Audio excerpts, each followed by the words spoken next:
Hello बच्चे, how are you? I hope you are well. बच्चे, हम क्लास 9th का chapter number 1 that is matter in our surrounding study कर रहे हैं। इससे पहले कुछ प्रीवियस वीडियोस आ चुकी हैं जिसमें हमने इसके बेसिक कॉन्सेप्ट को, देन कैरेक्टरिस्टिक्स एंड उसके बाद हमने स्टेट्स ऑफ मैटर को स्टडी किया था।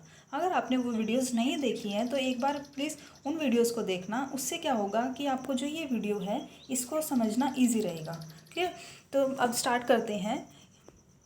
अब हमें इस टॉपिक का नाम देखना है कि जो टॉपिक है can matter change it's state. Means क्या जो मैटर होता है वो अपनी स्टेट को चेंज करता है। ठीक है, हमें पता है कि जो मैटर है वो 3 फॉर्म में एग्जिस्ट करता है, solid, liquid and gas. Clear? ठीक है, तो अब यहाँ पर अगर हम लेकर चले एग्जाम्पल वाटर, वाटर की सॉलिड फॉर्म होगी आइस, लिक्विड फॉर्म होगी वाटर, गैसेस फॉर्म होगी वाटर वेपर्स। क्लियर? तो अब हमें ये देखना है what happens to the particle of matter during change of states and how does this change of the state takes place. Clear?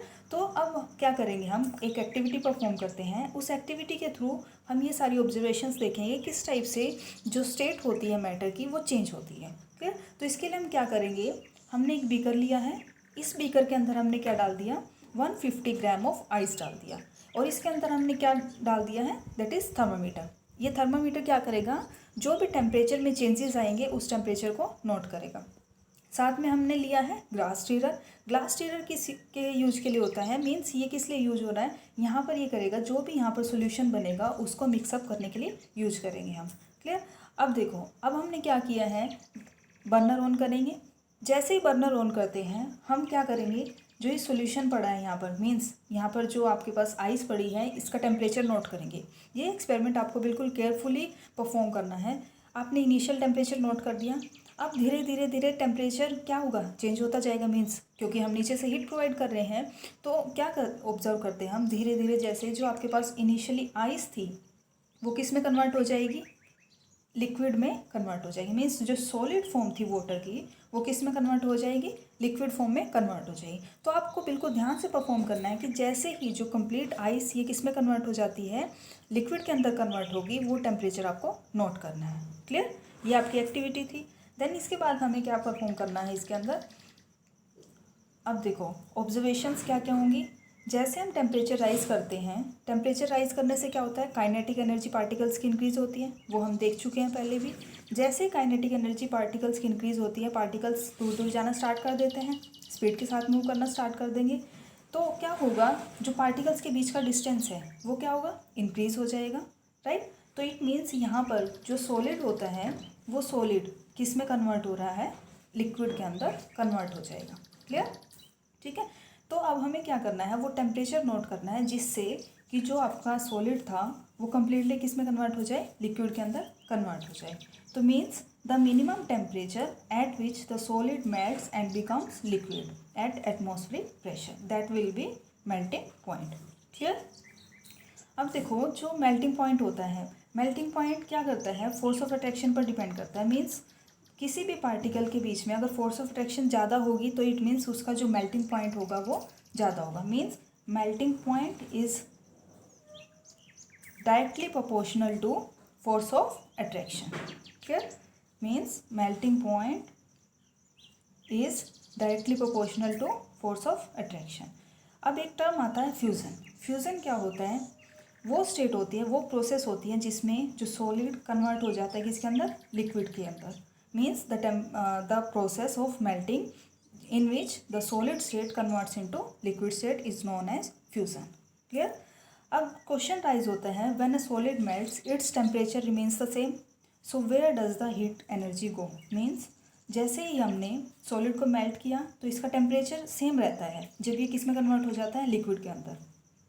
तो अगर हम एनर्जी प्रोवाइड कर रहे हैं, मीन्स जो हीट एनर्जी प्रोवाइड कर रहे हैं, तो वो कहाँ पर गई है, क्योंकि अगर हम हीट एनर्जी प्रोवाइड कर रहे हैं तो टेम्परेचर राइज होना चाहिए था।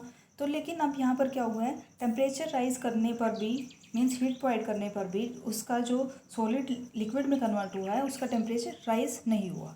क्लियर? तो इसके केस में क्या स्टडी करते हैं हम, जैसे ही हम हीट एनर्जी प्रोवाइड करते हैं, आइस सबसे पहले क्या करेगी, उस हीट एनर्जी को एब्जॉर्ब करेगी और जैसे हीट एनर्जी एब्जॉर्ब करेगी तो पार्टिकल्स क्या होंगे, दूर दूर मूव करना स्टार्ट कर देंगे। राइट? मीन्स सॉलिड किस में कन्वर्ट हो जाएगा, लिक्विड के अंदर।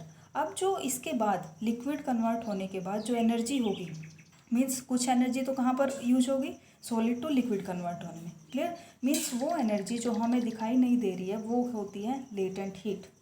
Means the amount of heat energy required to change 1 kg of solid into liquid at atmospheric pressure at its melting point is known as latent heat of fusion. Clear, means ये energy वो है जो किसके लिए required होती है, 1 kg of solid को किस में कन्वर्ट करने के लिए, लिक्विड में eight atmospheric pressure, 1 atmospheric pressure पे। क्लियर, तो जो पार्टिकल्स होते हैं, सपोज करो यहाँ पर वाटर के लेकर चले हैं, वाटर के जो पार्टिकल्स होते हैं वाटर के, उनकी एनर्जी ज़्यादा होती है एज़ कम्पेयर टू आइस। क्यों, क्योंकि वाटर के पार्टिकल्स के पास ज़्यादा एनर्जी है। वो किस लिए, क्योंकि जो लेटेंट हीट होती है वो उसके पास होती है। मीन्स यहाँ पर एक टर्म आ जाती है that is latent heat of fusion. Clear, अब इसके बाद नेक्स्ट एक्टिविटी आती है कि जो आपके पास लिक्विड था, अब उस लिक्विड को आपको क्या करना है, और ज़्यादा हीट करना है। अब क्या होगा, जो लिक्विड है, लिक्विड किस में कन्वर्ट हो जाएगा, वेपर्स के अंदर कन्वर्ट हो जाएगा। क्लियर, तो आपको अब पहले लिक्विड का टेम्परेचर नोट करना है, देन उसके बाद जब वो लिक्विड कम्प्लीटली वेपर्स में कन्वर्ट हो जाए तो आपको वो टेम्परेचर नोट करना है। क्लियर, दोनों टेम्परेचर नोट करेंगे।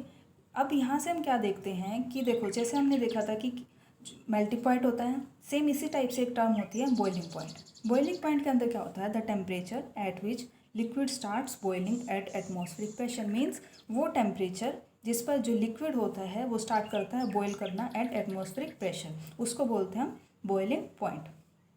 क्लियर, ठीक है। जो बॉइलिंग पॉइंट होता है ये होता है बल्क फिनोमेना। बल्क फिनोमेना क्या होता है, मीन्स कोई भी जो, अगर हम बॉयल करते हैं, एक सिंगल पार्टिकल तो बॉयल नहीं करते हैं, पूरा लिक्विड को बॉयल करते हैं। दैट्स वाई इसको बोलते हैं कि जो बॉइलिंग होता है वो एक बल्क फिनोमेना होता है। मीन्स पूरे के पूरे वाटर का, मीन्स कोई भी लिक्विड है उसका बॉइलिंग बॉयल पूरा कंप्लीटली बॉयल करता है, ना कि एक पार्टिकल बॉयल करता है। क्लियर, अब इसके बाद आती है एक टर्म, जैसे हम जो लिक्विड है, लिक्विड को हीट करेंगे, धीरे धीरे हीट करेंगे, हीट करने से किस में कन्वर्ट हो जाएगा, वेपर्स के अंदर कन्वर्ट हो जाएगा। तो अब यहाँ पर एक टर्म आती है कि जो एनर्जी होती है वो वाटर वेपर्स के अंदर ज़्यादा होती है as compare to water. Means water vapour के अंदर ज़्यादा एनर्जी होती है than its liquid form.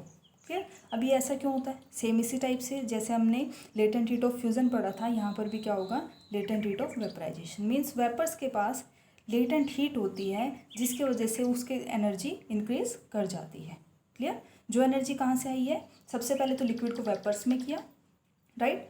Liquid को वेपर्स में करने के बाद और एक्स्ट्रा एनर्जी कहाँ पर चली गई है, मीन्स अब वेपर्स का टेम्परेचर राइज करने में। क्लियर, ठीक है। तो यहाँ से अब हमने टर्म्स स्टडी किया कि किस टाइप से लेटेंट हीट ऑफ फ्यूज़न होता है, देन उसके बाद हमने स्टडी किया लेटेंट हीट ऑफ वेपराइजेशन। तो यहाँ से हम अगर कंक्लूड करें, एक स्टेट होती है सॉलिड स्टेट, एक स्टेट होती है लिक्विड, देन थर्ड होती है गैसियस।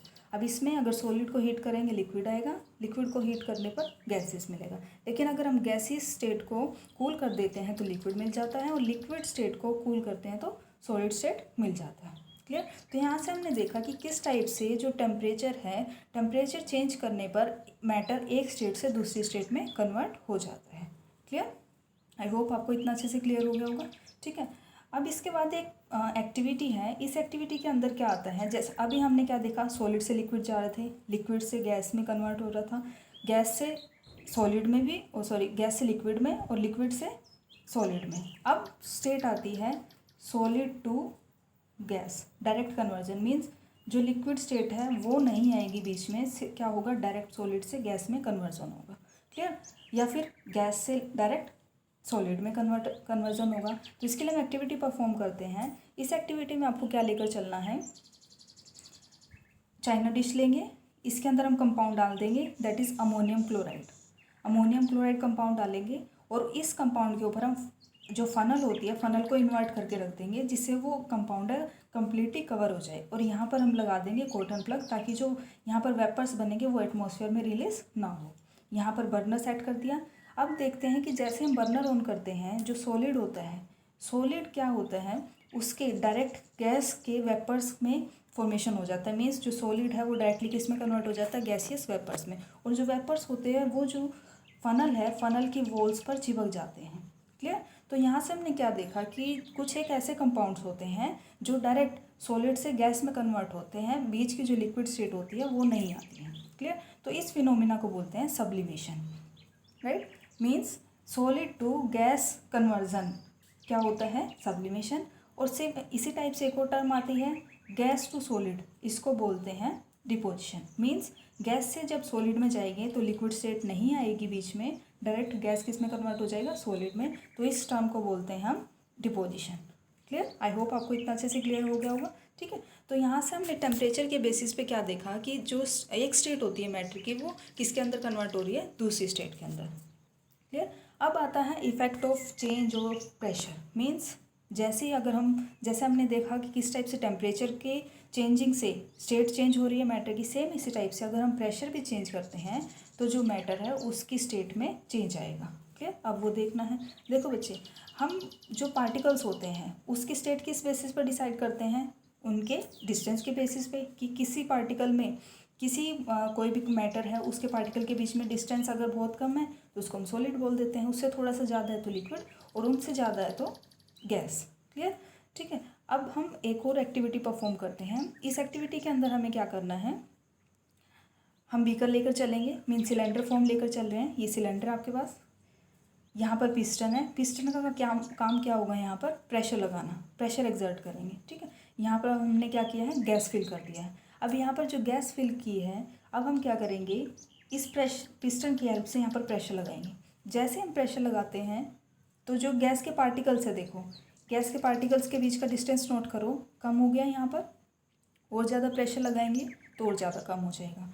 तो यहाँ से हम क्या देख रहे हैं कि अगर हम प्रेशर लगाते हैं तो जो कोई भी मैटर होता है उसके पार्टिकल्स के बीच का डिस्टेंस वो चेंज हो जाता है। मीन्स यहाँ पार्टिकल्स के बीच का डिस्टेंस ज़्यादा था और प्रेशर लगाया तो क्या हो गया, कम हो गया, और ज़्यादा प्रेशर लगाया तो और भी पार्टिकल्स के बीच का डिस्टेंस कम हो गया। मीन्स जैसे हम प्रेशर चेंज करते हैं तो जो मैटर होता है उसकी स्टेट चेंज हो जाती है। मीन्स गैस पहले लिक्विड में कन्वर्ट हो जाएगा प्रेशर लगाने से, देन जो लिक्विड के ऊपर अगर हम प्रेशर लगाएं तो वो किस में कन्वर्ट हो जाएगा, सॉलिड के अंदर कन्वर्ट हो जाएगा। क्लियर, आई होप आपको इतना अच्छे से क्लियर हो गया होगा। ठीक है, अब इसके बाद आता है applying pressure and reducing temperature can liquefy gas. Means अगर हम प्रेशर लगा दें या फिर टेम्परेचर को कम कर दें तो क्या हो जाता है, जो आपकी गैस फॉर्म होती है, गैस किस में कन्वर्ट हो जाती है, लिक्विड के अंदर कन्वर्ट हो जाती है। क्लियर, ठीक है। देन इसके बाद आता है, देखो बच्चे आपने एक टर्म सुना होगा सॉलिड CO2।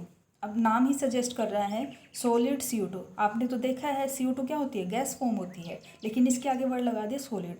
मीन्स इसके अंदर क्या होगा, जो गैसियस फॉर्म होती है CO2 की, दैट इज़ गैसियस स्टेट, उसके ऊपर हम क्या करेंगे, प्रेशर लगाएंगे, और प्रेशर लगा के वो किस में कन्वर्ट कर देंगे, सॉलिड स्टेट में कन्वर्ट कर देंगे, without coming into liquid state. Means liquid state के आए बिना ही हम डायरेक्ट सॉलिड को किस में, गैस को किस में कन्वर्ट कर देंगे, सॉलिड के अंदर कन्वर्ट कर देंगे। दैट्स वाई जो कार्बन डाइऑक्साइड होता है, सॉलिड कार्बन डाइऑक्साइड होता है, उसको हम क्या बोलते हैं, ड्राई आइस भी बोलते हैं। क्लियर, अब इसके बाद आता है, हमने क्या देखा बच्चे कि जैसे अगर हम प्रेशर लगा रहे हैं, मीन्स प्रेशर को चेंज करते हैं या फिर टेम्परेचर चेंज करते हैं, तो जो कोई भी मैटर होता है, कोई भी सब्सटेंस है, उसकी स्टेट्स चेंज हो रही हैं। मीन्स हमने क्या देखा कि किस टाइप से प्रेशर और टेम्परेचर जो स्टेट्स होती है किसी मैटर की, उनको अफेक्ट करता है।